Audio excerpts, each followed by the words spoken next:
Well, greetings. Yes, Greetings, man. programs. My name's Mike. This is Kyle.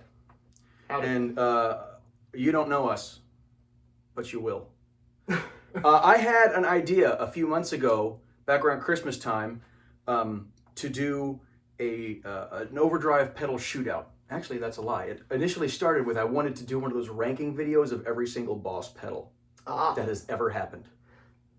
That's probably been done by Josh Scott from JHS at some point. It may have, but darn it, I wanted to do it myself. Anyway, I got a bunch of overdrive pedals. I ended up with like 22 or 24 of them, and it was just a little bit too much for the shootout. So we went this way. We decided to go with a bracket style thing, like a March Madness Final Four, what have you. And Kyle generously agreed to come over and help me out, and he brought a couple of his own pedals that we're gonna try out, and eventually one of them will reign supreme.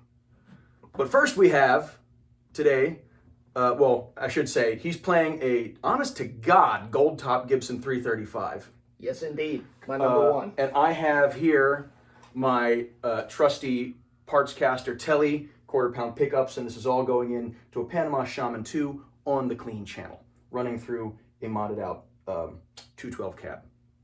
And just for posterity, Burschbucker 3s in this. Wouldn't have even known.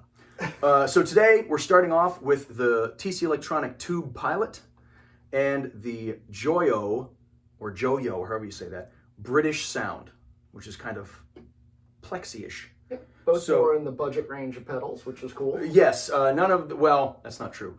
Two of the ones that I brought to the table are expensive. The rest of them are all budget pedals because I'm a musician for a living. And I think that says everything it needs to say.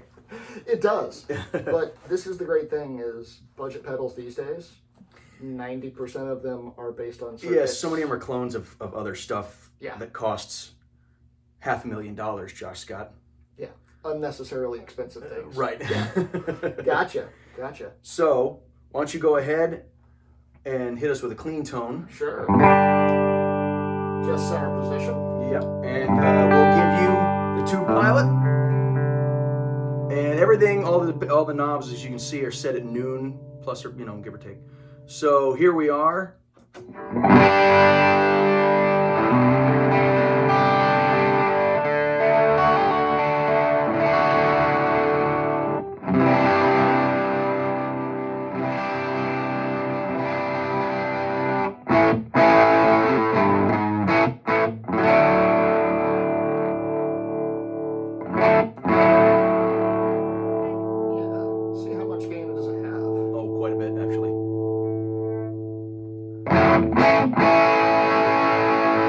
Max gain.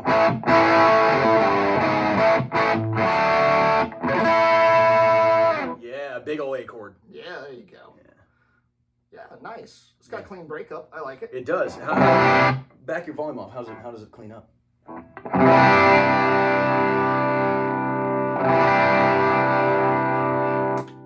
flip up to the neck. That cleans up better. Those Burschbuckers are gainy.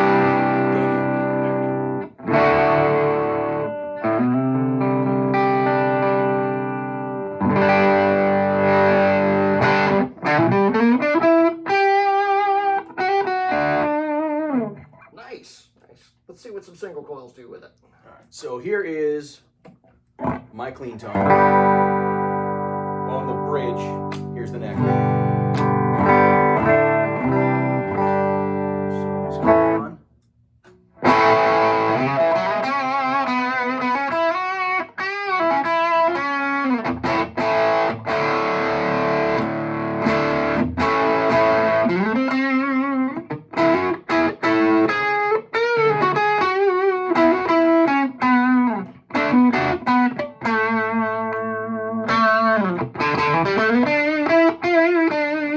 It's on the middle. And here we are on the bridge again. You haven't really touched the gain, have you? A little bit. I'd move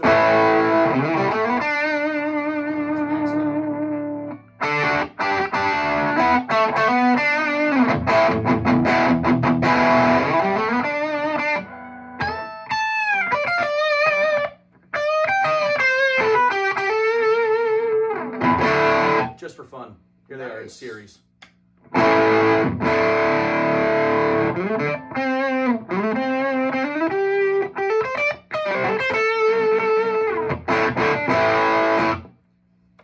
Nice.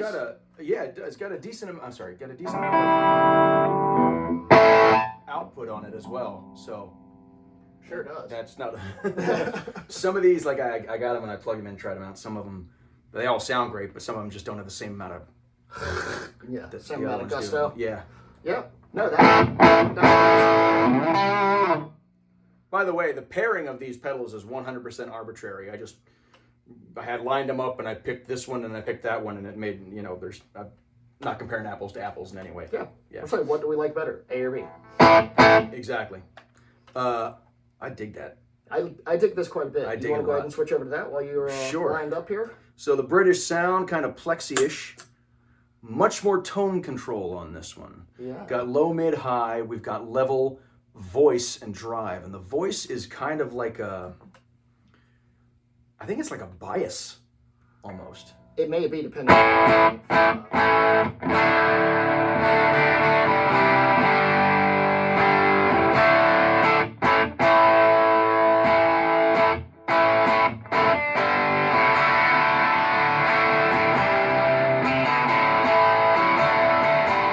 Maybe it's that kind of switching between the regular and bright channel on like a JCM 800. That's kind of what it feels like.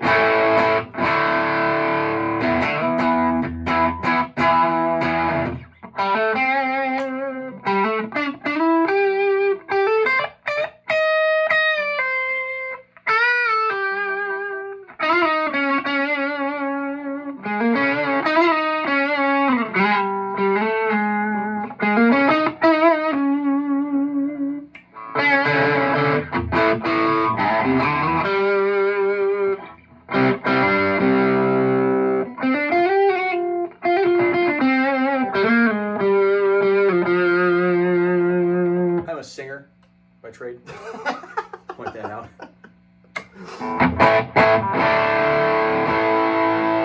I mean, max gain. A little noisy.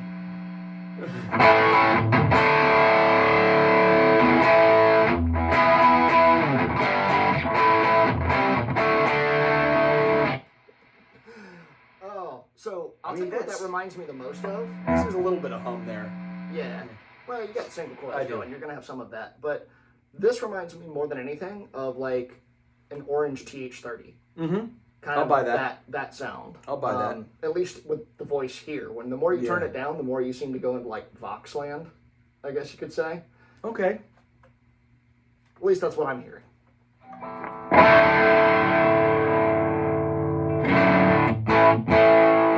You think so?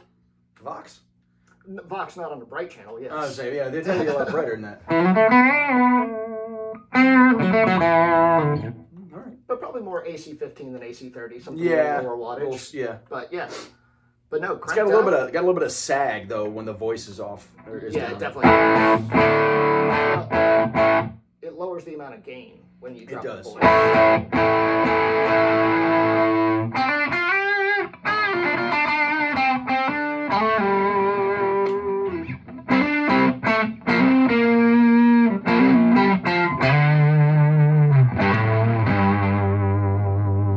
Plenty of low end, doesn't get too farty. I like it. Let's see what it sounds like with some buckers.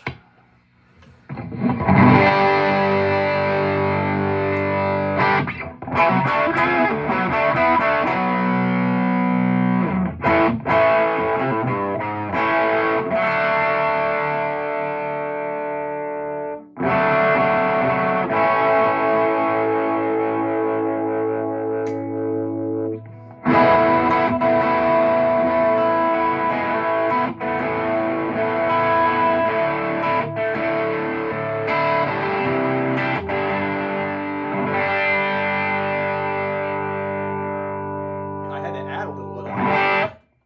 What was that? I said I had to add a little bit of high in there. That was interesting. Yeah, well, I guarantee if I go up to this.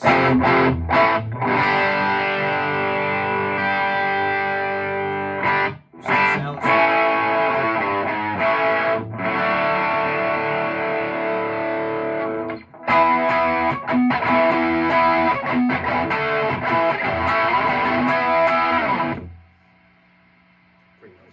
it's a little bit noisy, but when you crank the drive maxed out on a Yeah. It gets noisy. yeah, it's gonna happen. Gain equals noise. But yeah.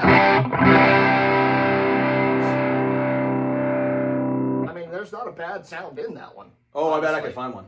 Well, I mean, yeah, we could here, just do this and see what happens. Yeah. Now that sounds like garbage, of course. Yeah. Sounds like a line 6 Spider 1 is what it sounds like. There is a theory that the default best sound for any pedal is put every knob around 1 or 2 o'clock. All right.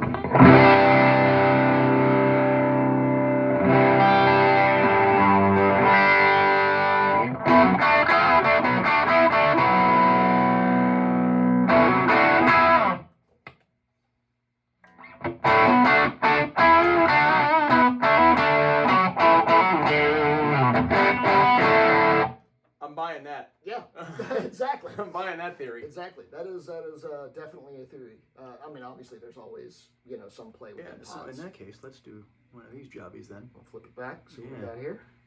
And then we'll do. I really should have set this up on a. Nope, not that one. That one. Is that me? That's you.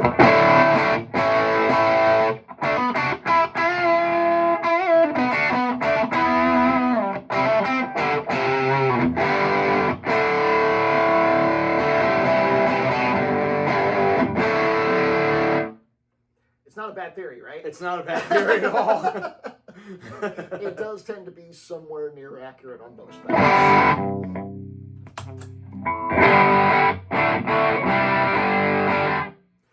So the difference is this has a honkier mid-range than this. Well, part of it because it's got a control for it. Yeah, but even then, like back it out, there's still a bit of a honky thing going on with that. But I mean, that's somewhat native to what it's trying to emulate with the British type tone. So the British sound, if you will. Yeah, the British sound, if you will. This is more straight ahead. It's not really messing with your EQ. No. It's just straight up clipping. Turn it on and turn it up. Yep. So they didn't even need to give you a drive knob. So the big question is, better A or better B? Well, let's pro-con it. So for me, I honestly don't love drive pedals with a ton of EQ options. Okay. Mainly because I like to get most of that out of my amp. All right. And or my tone knob. Okay. And I would rather just be dealing with breakup on most things. I like simple. So for me, this, also the fact that I'm on humbuckers, this tends to pair well better just because it doesn't have the honkier mid-range thing. It's a pretty honky sounding guitar with these quarter pounders in it too. Yeah, I mean, it's going to be, but also I may even say that I would favor this with single coils, but overall I think this is probably your more versatile pedal. Interesting. To me. Okay. I think I do like a lot of EQ control. Or as, I like to have an EQ control, it's just a single tone knob. Yeah, at least a tone knob. I can roll with that. Yeah. The British sound here, there's a lot going on, and it can get a little bit confusing. It's also pretty noisy when you get the gain up high. It does have a honkier mid-range, but that isn't always good. I think I'm inclined, I don't know if I'm going to say it's the more versatile pedal, but I think I'm inclined to side with you. I think the Tube Pilot is the better one in this instance. I would agree. Tube Pilot for the win. Boom. See you in a little while. Yep. Next pedals.